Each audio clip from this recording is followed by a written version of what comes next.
O governo do povo, pelo povo e para o povo. Não, não!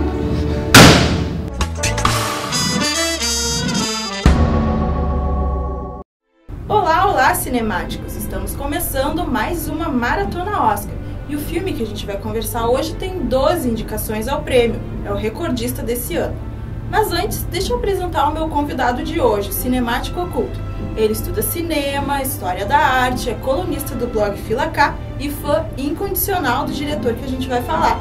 Oi, Jordano Gil, tudo bem? Tudo bem, muito obrigado pelo convite. Bem, grandiosidade é uma palavra óbvia no currículo desse diretor. Qualquer coisa que ele faça, quase qualquer coisa que ele faça é indicada, até filmes menores como Cavalo de Guerra. Deixa o cavalo em paz.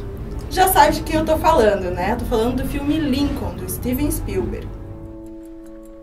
We here highly resolve that these dead shall not have died in vain, that this nation under God shall have a new birth of freedom, that government of the people, by the people, for the people, shall not perish from the earth.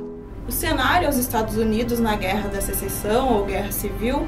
O ano é 1865 e a gente assiste às manobras políticas do presidente Abraham Lincoln, seus parlamentares e assessores, porque eles visam aprovar uma emenda para a Constituição, a famosa 13ª emenda. O que eles querem, na verdade, é a abolição da escravatura nos Estados Unidos da América. We need 2 yeses. Get the hell out of here and get him. But how? I am the President of the United States, clothed in immense power. You will procure me these. Para quem gosta de filmes que mostrem os bastidores do poder, o Lincoln é mais um prato cheio. A gente sabe que no ano passado o filme Tudo pelo Poder foi bastante elogiado, mas não teve indicações ao Oscar, e dessa vez o Oscar está privilegiando filmes que tratam de temas políticos. E o filme todo é carregado por um tom bastante sóbrio. O presidente é mostrado realmente como um ser humano, apesar de na fotografia e em outros recursos técnicos a gente pode dizer que ele é mitificado, mas as palavras dele, os diálogos dele, a relação dele com as pessoas, a gente não pode dizer o mesmo. É bem diferente esteticamente do que ele fez em Amistade, que é um filme com uma temática parecida, mas que ele abusava do melodrama e eu considero um filme bem inferior. Uma das marcas na filmografia do Spielberg é justamente esse uso exacerbado do melodrama, e é uma coisa que a gente não encontra, pelo menos na maior parte do filme Lincoln. A não ser quando a Regina Duarte... Digo, a Sally Field atua, que daí é um exagero absurdo no melodrama. Mas mesmo assim a gente tem outras compensações, como a atuação do próprio Daniel Day-Lewis, que é uma atuação assim bem no ponto, né? Ele é um ator conhecido por ser maneirista, né? Os Oscars que ele ganhou, ele sempre teve esse traço assim bem forte. Dessa vez ele carrega mais na postura, no olhar e sobretudo na tonalidade da voz, que é rouca, que é mais baixa, terna, né? O Daniel Day-Lewis é um ator que sempre desaparece nos personagens que ele faz. Inclusive a Tina Fey lembrou que a segunda vez que ele trabalha com Spielberg, a primeira foi em E.T. E uma coisa interessante é que o Spielberg em nenhum momento é moralista, ele não julga as atitudes dos personagens ali. Claro, existe um bem maior, que é a abolição da escravatura, e o presidente Abraham Lincoln e os parlamentares que o apoiam estão o tempo inteiro se utilizando da troca de favores. E exatamente, é ruim falar, mas a compra de votos é uma coisa que acontece ali. Não necessariamente por dinheiro, mas muitas vezes é uma troca por cargos, né? E isso nos traz a nossa realidade brasileira, e o filme tem sido muito comparado, a situação do filme, com o que aconteceu aqui, com as nossas histórias de mensalão, e se um bem maior justifica essa compra de votos. Esse é um dos maiores méritos do roteiro do Tony Kushner, que eu acho que deveria ser um dos favoritos ao Oscar de roteiro, mais do que Argo, na minha opinião. Uma outra coisa bem interessante no roteiro é que não tem aquela coisa de ficar o tempo inteiro exagerando na mitificação. Até coisas como o número grandioso de mortes que aconteceram na Guerra Civil, que é uma guerra que ele podia ter terminado antes, se ele quisesse. Essas mortes são o tempo inteiro deixadas bem claras no filme. A gente sabe que foram ali quase 1 milhão de mortes, né? Mais de 900 mil, pelo que se diz. Então é outra coisa legal do roteiro, além dos diálogos, que aí sim é quando o Lincoln se torna muito grande, né, perante todos os outros, e as falas dele são sempre muito grandiosas. A mistificação fica mais a cargo da fotografia e da estética do filme, com a câmera baixa, ou então com a silhueta com a barba e com a cartola, uma coisa bem barroca, assim, sempre valorizar os traços, o claro e escuro, assim. O claro e escuro, a gente nota isso pelo estado de espírito do Lincoln, né? Quando ele tá lá naquela posição mais sublime, ele é sempre visto com luz, quase como uma auréola, né? Em momentos em que ele tem mais dúvidas e tal, a gente vê uma escuridão pairando sobre ele. A mim, pessoalmente, a trilha sonora incomodou um pouco, não sei quanto a ti, Giordano. Eu discordo, eu gosto muito do John Williams no filme, eu acho que ele tá até contido. John Williams exagera algumas vezes. Tem aquela cena da corrida lá, que o pessoal tá correndo pra entregar um bilhete pro Lincoln, que todo mundo só fala dessa cena. Todo mundo só fala dessa cena. Mas porque ela é muito ruim, né? Ela se destacou muito. Tem outros momentos em que ali a gente vê uma tentativa do John Williams dizer pra ti o que tu tem que sentir. Mas né? isso é uma característica do tipo de cinema que vem de uma tradição desde John Ford, eu acho. Apesar de ser uma tradição, nesse filme não se enquadra, porque até o Spielberg é um cara super exagerado sempre, dessa vez ele tá ali forçando. Aliás, a gente tem que dizer que no fim ele consegue não se segurar muito bem, né? Que aí é a maior crítica que a gente tem. Pode parecer um pouco spoiler, mas ele mostra uma coisa desnecessária, que é depois da aprovação da emenda, a morte do Lincoln. O final realmente é uma coisa, assim, que mesmo sendo muito fã do Spielberg, parece que ele desaprendeu tudo que ele aprendeu em 40 anos, porque é horrível aquele final. É totalmente contido, e aí ali a gente tem uma choradeira, e depois a gente tem uma transição horrorosa. Brega, e lembrando que não é a primeira vez que ele caga no final. Lembrando o clássico caso de inteligência artificial, que é um desarranjo. Exatamente, então por isso é o que estraga realmente o filme, porque até ali tem algumas pessoas que acham o filme maçante e sem clímax, mas eu acho que era justamente a intenção do Spielberg. Sim, aliás, o clímax do filme, que é aprovada a emenda, eu acho muito interessante, tanto na montagem quanto no roteiro, de enquanto acontece tudo aquilo, o Abraham Lincoln tá sentado com o filho, intercalando, assim, porque ele não tá lá discursando, Sim. Ele tá segurando alguém que vai crescer e viver num país sem escravidão. E falando nisso, o personagem vivido pelo Tommy Lee Jones, que é um parlamentar que dedicou a vida inteira à causa, né, da abolição da escravatura, tem muita força esse personagem, tem um grande momento ali de discurso que é por esse momento que ele está sendo indicado ao Oscar, basicamente, mas também no fim não chega a ser legal o que acontece, né, com o personagem. A cena final dele ali, o motivo pelo qual ele fez tudo aquilo também deixou a desejar, não o que acontece, mas como isso é mostrado. Ficou uma coisa meio assim, Isso eu concordo também. Enganei vocês, pegadinha. Mas de minha parte, Tommy Lee Jones é, eu acho que meu favorito dentre os indicados, talvez junto com Philip Seymour Hoffman.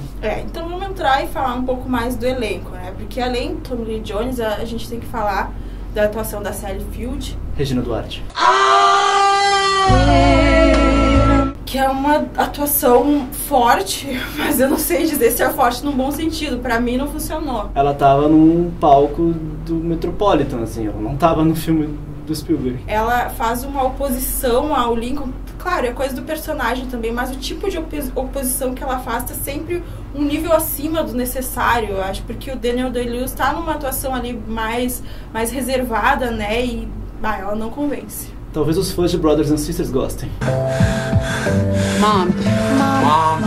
Um detalhe sobre a Sally Field, uma coisa que justifica um pouco o overacting, mas que acaba não sendo justificado no filme, é que a Mary Todd Lincoln ela foi internada no hospício, inclusive alguns anos após a morte do Abraham Lincoln, foi internada pelos próprios filhos, e ela era descrita como uma mulher bastante desequilibrada e tal. No filme, eles jogam um pouco com isso, eles não dizem exatamente o que, mas eles dizem, eu já passei por isso e tal, justifica um pouco. Mas o que não justifica é que os outros personagens também são muito chatos. Daí eu não sei se é a tentativa de humanizar o Lincoln, que eles mostram tantos conflitos com a família. Mas o filho dele, vivido pelo Joseph Gordon-Levitt, também é um carinha bem chato, e o pequeno também não agrada. Apesar do filho pequeno ser muito chatinho, eu gosto bastante da maneira como é a relação dos dois, assim. Porque o guri acaba mais sendo uma alegoria do que um personagem, uma alegoria do futuro dos Estados Unidos, uma coisa meio ufanista, assim, de personificar isso numa criança, mas sempre quando o Abraham Lincoln tá preocupado com a nação, ele também tá preocupado com o filho pequeno. Isso incomoda um pouco pela exaltação ao militarismo, né? Tanto dos dois filhos, na verdade. O pequeno sempre lá, querendo estar uniformizado, e o outro vai lá e vê um monte de gente morta e diz, não, é agora que eu preciso mesmo me alistar e fazer de tudo pelo meu país. Isso incomoda um pouco.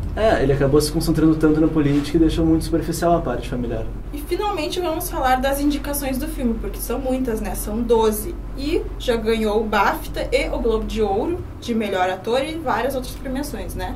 Sim, o SAG, o Critics' Choice, todos esses. Isso quer dizer que é quase impossível tirar o Oscar do Daniel Day-Lewis. O Joaquin Phoenix está correndo por fora, mas ele é o grandíssimo favorito porque ganhou tudo que era possível, né? Sim, vai ser a primeira vez na história do cinema que um ator tem 3 Oscars de melhor ator. Sendo tão jovem ainda, mais impressionante ainda. Mas vamos falar das indicações do filme. Eu vou colar de novo, porque são muitas dessa vez.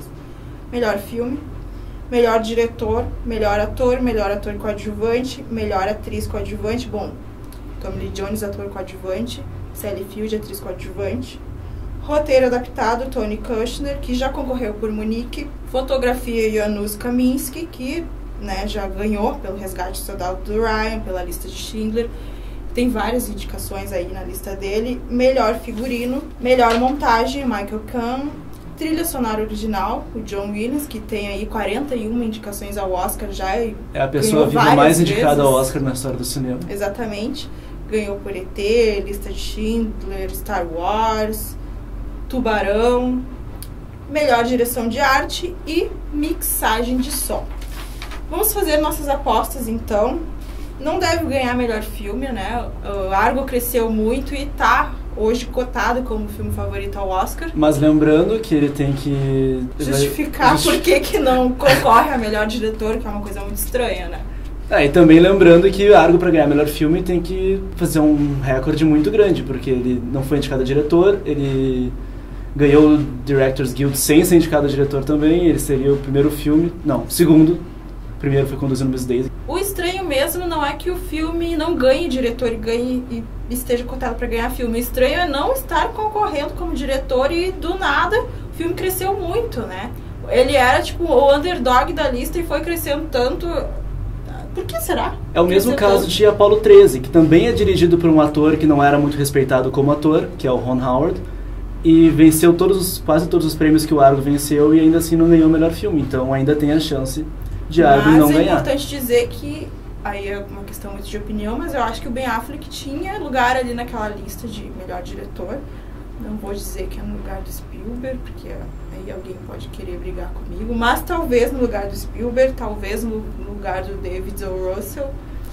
Acho que o Ben Affleck tinha lugar ali, sim. O roteiro adaptado também é um prêmio que vai lutar bastante com Argo, né? Tu acha melhor? Eu acho bastante superior o roteiro, apesar daquelas falhas que nós temos. Mas eu acho que os méritos de Lincoln são muito maiores do que os méritos de Argo, independente das falhas. Não concordo com isso e acho que Argo não tem um defeito tão gritante de roteiro como Lincoln tem, assim. A gente pode discordar de algumas coisas, mas o final de Lincoln, pra mim, detona o filme. E fotografia, sim, é um prêmio aí que tá muito cotado, eu acho que junto com As Aventuras de Pi. Então, eu acho que o Oscar garantido mesmo é pro Daniel Day-Lewis, né? Sim, com grande chance pro Spielberg, que a gente não falou sobre o Oscar de diretor, por cima. O que tu quer falar sobre o Oscar de diretor? Que, como o Ben Affleck não tá concorrendo, nem a Catherine Bigelow, o favorito seria o Steven Spielberg por Lincoln. Embora o Haneke esteja correndo por fora. Tá, tu pode achar que ele... Mas tu acha que ele merece esse Oscar do Haneke? Não. Ah, tá, maravilha. Ele pode estar correndo por fora. Eu o favorito ao Oscar é o Spielberg. Tá, pode ser. Eu acho que não. Mas o Haneke é superior a ele. Ah, tá, maravilha, então. Realmente, a premiação de diretor é a que tá mais embolada esse ano. O Spielberg seria favorito por ter 12 indicações? Não sei, porque ele não ganhou até agora, né, como diretor. Não apostaria nele. Acho que o Ang Lee é mais forte. E acho que o Haneke merece mais. Concordo que o Haneke e o Ang Lee merecem mais. Mas tudo vai depender do amor que a academia vai ter ou não por Lincoln. E ninguém sabe direito se eles gostam ou não ainda. É uma aposta. Eu não aposto no Spielberg. Pois é, pessoal. Mais uma vez a gente vai encaminhando o encerramento da nossa maratona Oscar. Hoje a gente falou do Lincoln, que é um filme com 12 indicações e boas chances de ganhar em várias categorias. Deixa eu me despedir do meu cinemático oculto. Tchau, Jordano, obrigada. Tchau, obrigado de novo. E a qualquer momento a gente volta para falar de algum outro filme do Oscar. A gente se vê. Tchau, tchau. This settles the fate for all coming time. Not only of the millions now in bondage, but of unborn millions to come. Shall we stop this bleeding?